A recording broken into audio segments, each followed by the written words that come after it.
Hi, this is Kevin with KGM Jam, owner Pro Advertisers Club, a totally free site to advertise. Go to proadvertisersclub.com and join for free today and start advertising for free. Okay, this is day 107, I believe. And let's go ahead. As usual, beginning of the season, you just get your ass handed to you. I'm knocked all the way back to bronze 2 this morning, even though I had my most powerful deck. And I don't know what the reason for that is. I know everybody's battling for the leaderboard positions, and you hear a lot of theories. And I don't want to whine or anything, but the beginning of the seasons, like the first third of it, is an ass whipping. And I thought I had overcome that this season, but evidently not. So it is what it is. But I should be up to silver 1, hopefully in the next few days. I was very close to silver 3, and then just for some reason this morning got up and could not win a battle to save my life. But anyway, I got 5 victories in, and it's only a bronze 2, so I'm not expecting anything spectacular. You want to get up into silver and higher. That's when the rewards get really worthwhile. Not that you can't win something in bronze. I shouldn't say that. When we looked at the chart the other day, you can. It's just a very small percentage, but it is free. It's one of those things. If you come every day and do it, you can build your asset collection, especially if you're low on finances and funds and stuff. But the difference between silver 1 and this one is not just the rewards, but I got 4 chests instead of 1 every day. So there's a potion that's good. Now I'm going to try something new today. Let's go open up the daily pack, because I do that every day. I open up 1 pack and I do the rewards. I didn't buy any potions this time around, and here's why. The cards are so low right now. I mean, sick low. And in fact, it pumped and dumped last night, and I'll show you that in the numbers. But so what I thought was, the potions haven't really been doing me anything in the last 10 packs. So I'm going to do 10 packs without potions, and let's see what happens. Maybe when you're this low down, the potions really don't matter, I guess. I don't know. I don't know what the deal is. Um, but with that extra monies, I was able to buy a couple extra gold cards, because my strategy is gold cards. I'm all in on the gold cards. So if my packs have not been anything spectacular in the last 10 packs, so why you know I drummed up a little bit of money. Remember, I'm only putting in $10 every other day. Yes. I know I don't have any potions. I just said that. Okay, so 5 cards per pack. If I do have potions, it's 1 potion per card.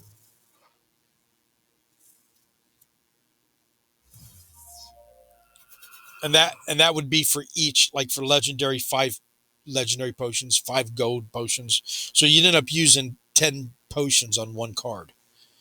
So you're guaranteed a rare or better. Now, I've got a rare and then something else. That's either epic or legendary, and 3 commons. These can all still be gold. The potions double your chance for gold and for legendary. So let's go ahead and flip these. That's a good card. And when I say they're all good, the thing is right now that the market's just so far down that the cards aren't that valuable as of the moment, but I'll prove to you in a second why they will be one day. And let's go ahead and then flip. Oh, a summoner. Nice. Fantastic. Okay. Summoners are good. You have to have summoners. And I got an epic, a wave brood. And I've never had this one. So that's very nice pack. All right. So for some reason, no potions today. It's the best pack I've had in the last 10 packs. So I still believe in potions, but I wanted to free up some monies to spend somewhere else. So the potions got axed because of the budget. So very happy with that pack today. Let's go look at the numbers. I'll show you what happened last night. Down here at the bottom, it dropped from 750 asset value. I was at 790 2 days ago, and it dropped to 720. And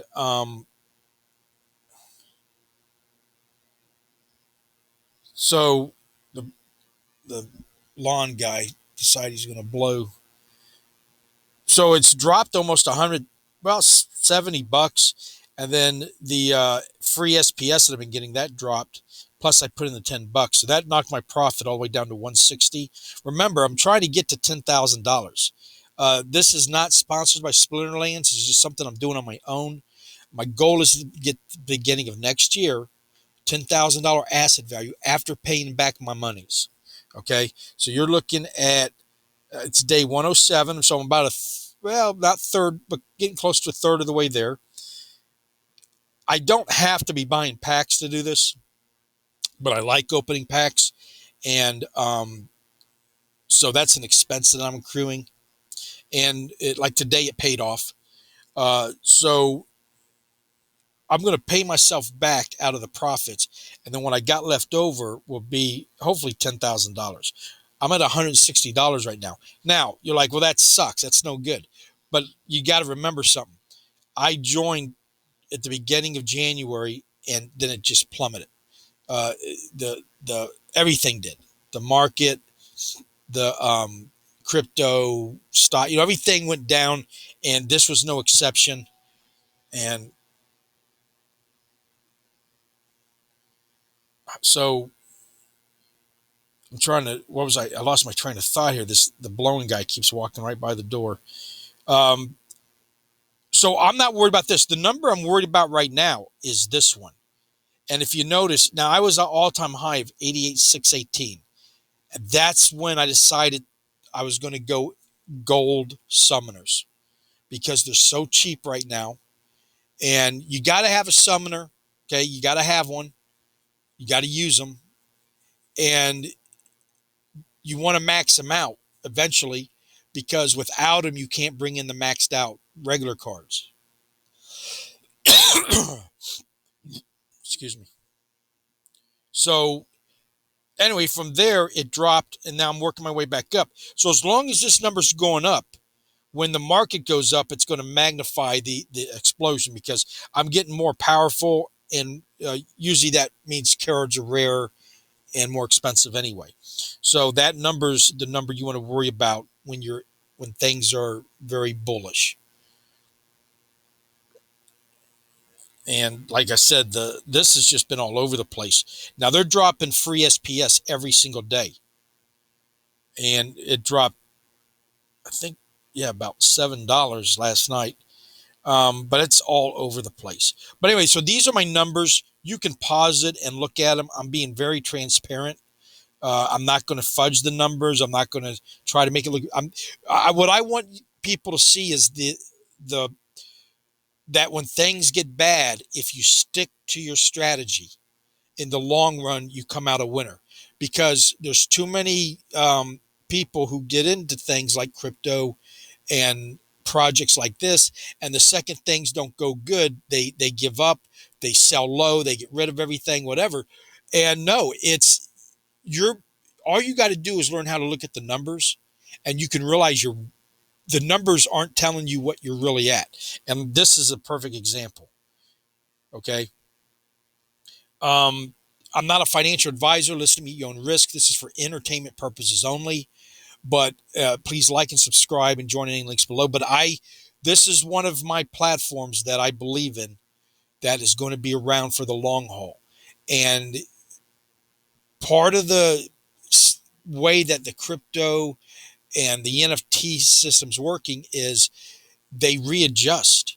And when they readjust hard. And buy low, sell high, hodl. If a lot of people get into something that's mooning and they buy it when when the rocket's all the way up in the air. You want it when it's on the ground. And like right now, it's on the ground. It came back to the ground. So this is the time when you should be buying, accumulating, at the very least, accumulating. If you don't have any monies, then you're just playing the rewards and the seasons and building your set that way. Now, without spending money, of course, it's going to be a lot slower.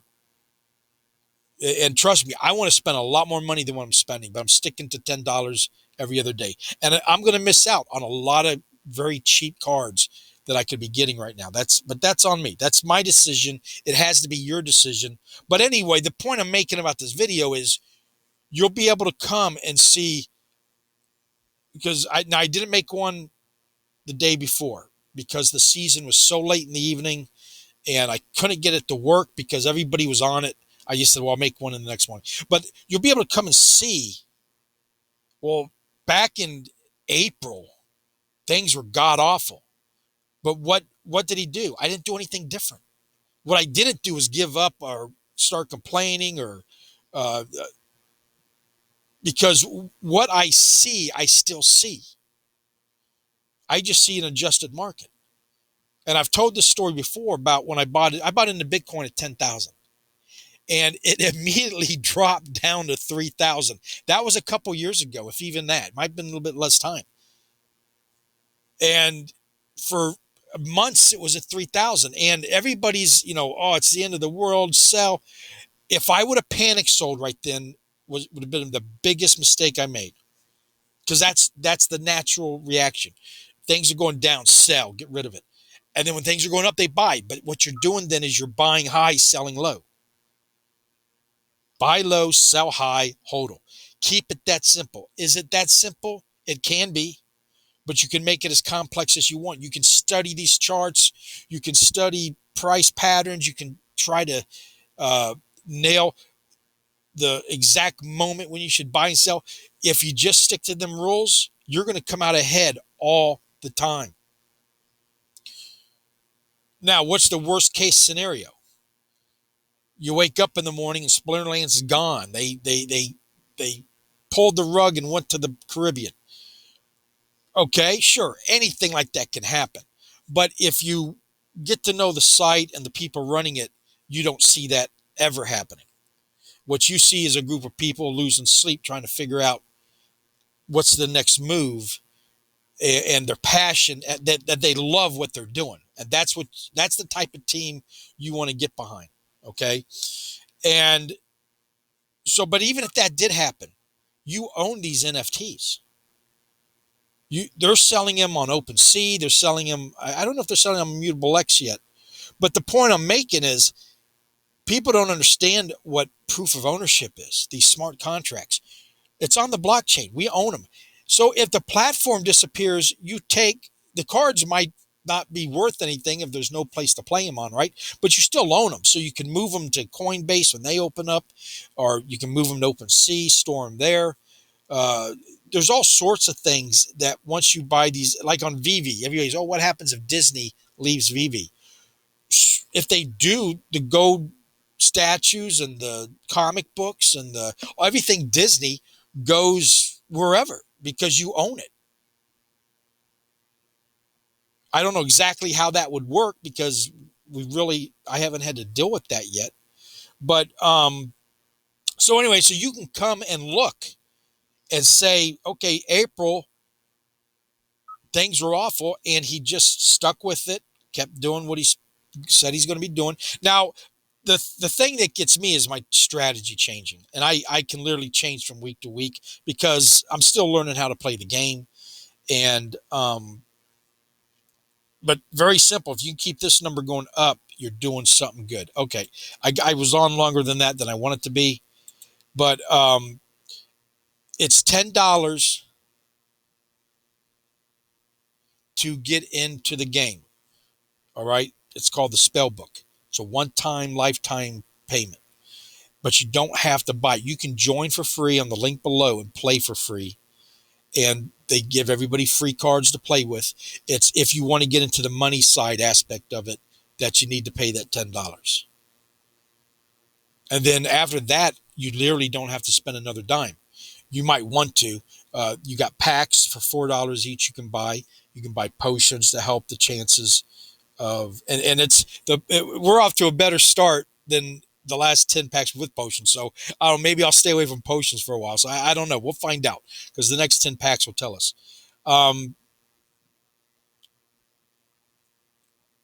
So, yeah. So you just do the rewards, you do the season, but it will be a very slow process. And then it will accelerate the higher up you get, and you get nicer rewards, nicer cards. And the better you do in buying and selling in the market. If you're not going to invest any monies, you better be good at buying and selling in the market, because that's the way that will speed it up. And of course, you get paid in D and C. And then you can rent your cards out and get paid in DC. And then you can win DC battling if you're bronze 2 or higher, which I am. So this morning, I won DC on all 5 battles. And it gets more the higher up you go. It's not very much at. I think I got to win 2 battles right now to make 1 DC. But I use gold cards, and I get 10% bonus for each gold card I use. And over the years, that's going to pay the gold cards off for me. It's 10. You're getting 10% return on every victory. So eventually, you'll be able to pay those cards off. Is why I went to the gold strategy. Plus, they're a lot rarer, a lot more valuable. They don't make you more powerful per se. If I go head to head with the same level of card, it's not making me more powerful, but it makes me uh, get a higher percentage, and it will be worth a lot more money in the long run. And then, of course, the rewards, you get money. The affiliate program, you join up on the affiliate program, and you get 5% of whoever signs up underneath you, the spell book and the packs. Okay, so that's one way you could build up your asset values, recruiting people to play the game. And if you get the right person who does have deep pockets, and they don't, they're going to spend tens of thousands of dollars, that right there could finance. If I got one, that could finance me all the way up to $10,000. You know what I'm saying? That's what affiliate marketing is. But everybody can do it. They give you a URL with your ID embedded in it. You give it to people. You don't spam. But you can go to like my site, ProAdvertisersClub.com. There's thousands of them, trust me. But preferably you go to mine, or you can do multiple ones. But it's free advertising. It's people sign up and they agree to look at other people's advertising. And sometimes you sign people up, sometimes you don't. And sometimes you sign up bots so they don't do nothing. But it's a numbers game. Eventually you find people and they play and you get percentage of it. But so why would you promote Splinterlands? Splinterlands is back on the top 10 games of the week. Week 15. I don't know how I guess week 15 of the year. Okay. And so this is a team that now it fluctuates. It's not always number 1, but it's near the top, or it is number 1. And it's 500,000 unique wallets attached to it. That's incredible. That's a big volume of people. And what happened was they dropped the packs, the Chaos Legion packs, 15 million packs. It's the most they've ever dropped right at the end of the year. Okay. And so, and topped with the market crashing, it's took a hit on the market. So everything's liquidated. But what does that mean?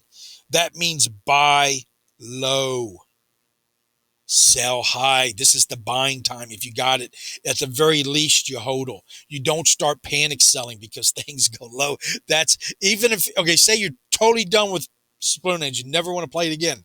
You still should sit on it till the prices go up and you get your money back. But to sell right now would be absolutely insane. But it happens all the time. Okay, that's all I'm going to talk about today, because I don't want I'm trying to keep these videos at 10 minutes, and I keep going longer. But anyway, thank you for watching. Please like and subscribe, and have a nice day.